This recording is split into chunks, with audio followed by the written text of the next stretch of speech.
Being a business owner is really hard and complicated. There's a lot of things that you have to be doing. And a lot of it involves working in your business, making sure the thing that you're charging people is actually getting done. And no matter what it is that you do, it's really hard to know, like, what is it that I need to be doing on my social media and how do I know if it's going to be successful? So in this video, I'm going to share with you my social media strategy that I hope you will steal from me. Hi, my name is Desiree, and if you're looking to grow your business with better social media and content marketing, take action now. Hit that subscribe button and the bell below. Now, I do have a way to make this a little bit easier for you so you can follow along with me. I have a free one-sheeter that you can do that walks you through like the 5 things that I'm kind of going to break down for you that I'm doing. So you can follow along with me and just take like what I'm doing and apply it to your own business with your own goals, purpose, and all of the good stuff. So first, before we dive into like the specifics, I want you to know like who I serve and like what my audience looks like. So my business focuses on helping service-based businesses. So these are often businesses where, again, they work in their business trying to make all of the magic happen. They're usually focused on like insurance, dentistry, chiropractor, brick and mortar, like hands-on sort of businesses. I have been doing this for 11 years and I know how hard it is for these kinds of small business owners to like make social media and marketing work for them. So that is who I talk to when I'm creating this because that is what converts for my business. But no matter what it is that your business does, whether you are a solopreneur, a small business owner, even a large corporation or individual or creator or something, you can use like the steps that I walk through that you can use to create this to guide you through what you should do for your social strategy. So first things first is we need to identify like what our goals are. Like what are you trying to accomplish in your business that like marketing is going to allow for you to do? First thing for me is growing my service-based business. As much as I love showing up for y'all twice a week and all of the other things that I do, I'm doing this to hopefully get you into my funnel to buy from me in some way, shape, or form.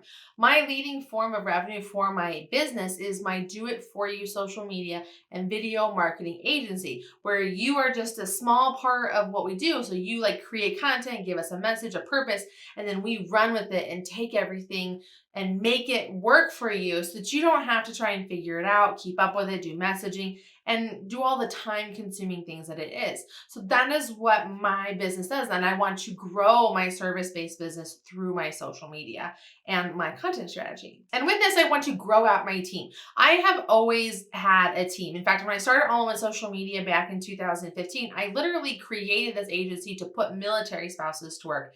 That way they could work anywhere at their station around the world. And it's still a very big and active part of my business. I've actually been able to work with dozens of military spouses while also working with hundreds of small businesses to help put them to work while helping those businesses grow. I also have been able to add employees into my team. Now, what's really awesome about having my staff is that I can count on them to do things within the rules and confines, and I can kind of tell them what to do and set deadlines and boundaries, and that's how the things get done. Plus, I really love having this team on both sides of my houses so that I can help them and guide them and be the boss I wish I always had. There's just a lot of really awesome things I love, and I want to bring more people into the fold and help create the next like generation of social media marketing creators. And then my final goal is I want to build out my membership. Now my membership is very much geared towards helping individuals with a do it together model. Now again, my agency focuses on do it for you services, and so there is a higher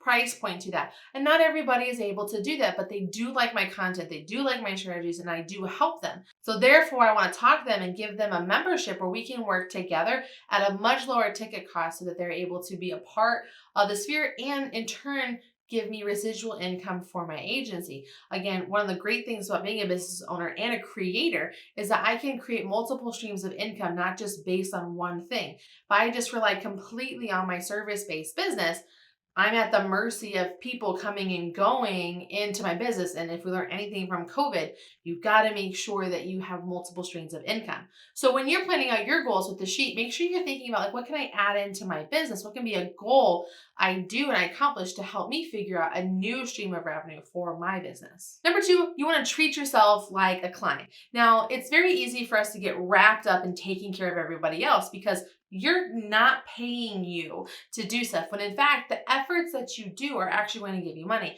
Your time has a value and time is money. And you want to make sure that you are spending time finding ways to bring money into you. And a part of that is going to come from doing your marketing. Now, whatever you do, whether it's doctor work or chiropractor work or construction work or whatever, you need to clock out time in your schedule on a weekly basis to spend time on yourself, on your business to make things happen. And that's what I do as well.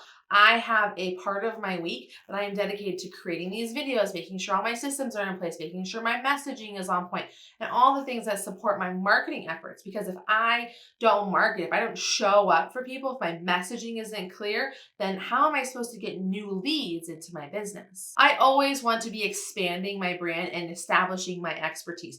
The more I can do it, the more it's going to be easier for people to come to me and for me to help them, which allows, again, for my brand to grow and the revenue to increase and allows me to accomplish my goals. Now, part of what you need to do when you're treating yourself like a client is you need to outsource your work. I don't expect you to know how to market your business, just like I don't expect me to do all of the things that I do to market my business. I have teams in place.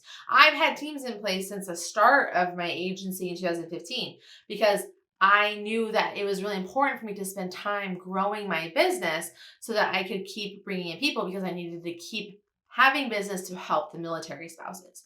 So now, while today I have my employees, my multimedia manager and my digital marketing specialist, and I have a part-timer who does all my project management, I also have a team of contractors that we work with in the military spouse side of my house. Figuring out what you need to outsource is going to allow for you to streamline what you're doing.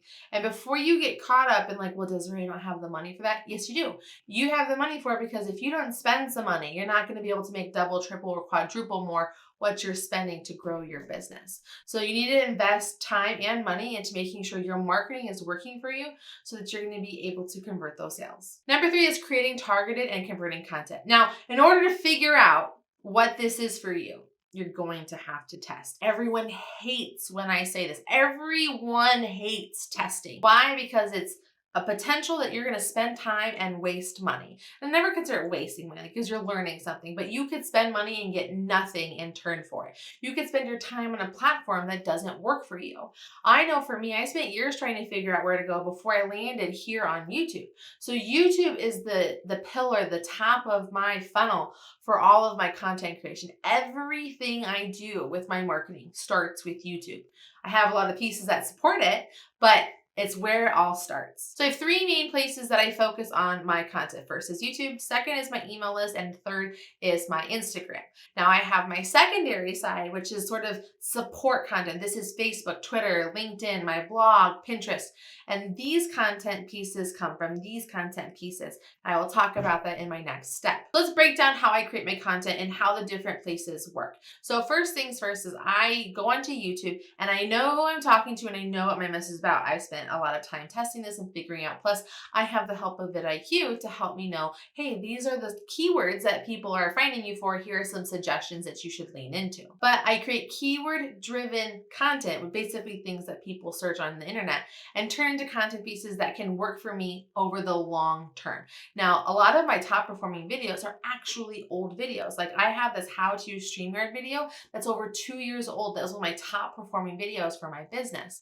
It's just one of those things. So I've created something that I know will keep working for me in 3 months, 6 months, 12 months, even 2 years. That's what longevity and keyword-driven content can do for you.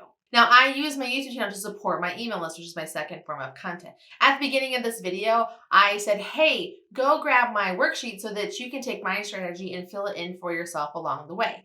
That is me telling you to get on my email list, essentially. What I'm doing is giving you value and support in exchange for your email. And when we email, when we continue to communicate, I'm going to keep giving you value. I'm going to show you new videos that I'm sharing. I'm going to share with you cool things that are going on in my world.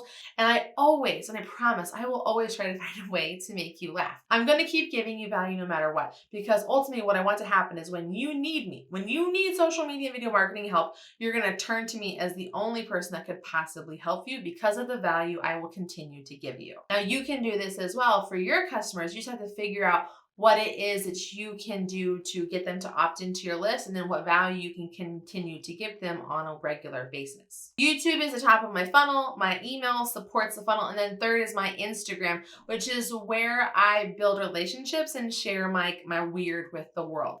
This is where I'm giving like things that are on my mind. I usually talk very direct, very little passive aggressive, very sassy, but I have fun with it. Like that's where you can get to know me and we can build a relationship together and we can have a little bit easier engagement. You can comment on my posts, you can share them, you can like them. By doing these micro bursts of time together, you're able to further establish that Desiree is the only person that can possibly help you with your social media and content needs. So when you need me, I will be there for you, top of mind. So like I talked about, I have these three main pieces of content that kind of drive everything that I do online. But there's all of these other places that I want to be, and I want to make sure my messages, in case other people don't use them. Like this will surprise you, but there's a lot of people that don't spend time on YouTube and Instagram. So what I want to do is make sure that I'm in those other places as well, which is why number 4 is do more by creating less. Let me break down for you how this works. With just one YouTube video, I'm going to be able to create all of this content that you see on screen. And it's going to help me make sure that my message is consistent and being seen in all these places, even if I don't spend a ton of time on those other platforms. What I want to do is make sure that I'm showing up and I'm being present so that those people are able to know that I am still a part of the sphere and it keeps me relevant. I truly, truly believe in repurposing your content. I really think that you can create smart, not hard. With just one video a month, you're going to be able to have everything that you need as the pillar of all of your marketing, because you want to make sure that when you show up, you are giving value and that you're not just getting stuck in this grind of creating. That is why I have the main places that I create, and then I have the support, and I will create all these extra pieces that help me make sure that my message is seen across the board. Now, my 5th piece that comes into my content marketing strategy is in experimenting. Again, I know that it's really frustrating trying to keep up with everything that's always happening in social media. If you don't experiment, you're going to miss out on potential opportunities. So I'm going to be spending some time in 2021 digging into these things. First things first is going to be YouTube Shorts. YouTube Shorts is a new, very popular, trendy thing that's happening here on YouTube. I'm going to be doing like micro tutorials and micro pieces of information that's still relevant to you as my audience members, but is appeasing the algorithm and what's hot right now. Vertical video is incredibly powerful, and we're seeing the magnitude and importance of it, especially in places like TikTok and Instagram, especially with Reels. So it just makes sense that YouTube has added this in. So I want to find a way to make sure that I am experimenting with my channel and finding ways to get more attention to the channel by using shorts. Now, in 2020, when COVID hit and it was just a whole disaster, I was scheduled to speak at over 20 events in 2020. And obviously every single one of those got canceled. Now, some of them went online and things like that. So when Clubhouse came out, I literally went out and bought an iPhone. I'm an Android user, so go figure. But at the time of this recording, Clubhouse is only available to iPhone users. And I was like, okay, how can I use Clubhouse to replace this part of my business and my brand? Now, for those of you that don't know, Clubhouse is an audio-only app where they create rooms around a specific topic. It can be just you or it can be other people, and then they can join in. Once you end that Clubhouse broadcast, the content goes away and you can't see it again. Not even like a 24-hour shelf life or anything. It's literally either you were there or you missed it. Recently, Elon Musk was a big person that came out with it, and he crashed Clubhouse. There's this insane wait list to get into the room. So it's just one of those things. Like, it's a cool platform to be on if you like to talk and you have a lot to share and you can bring your audience into the platform. It is invite only, so if you want to invite, let me know down in the comments below. But I'm going to experiment and see how can I use Clubhouse to replace speaking gigs for me, because I don't think I'll be doing as much traveling going forward to do speaking now that I have really dug into what's working well for my business. And like I said, one of my goals is to have a membership, and I need to build my membership. I'm in the process of putting it together because I want to give value to you and anybody else that is watching. One of the things about my business is it's service-based. So again, it comes with that higher ticket price. So by having a membership, I'm going to be able to offer a lower ticket item that's more accessible, and we're going to be able to work together. I'm experimenting with how this will work. what I'm going to deliver, how the community will work, and who my target demographic is.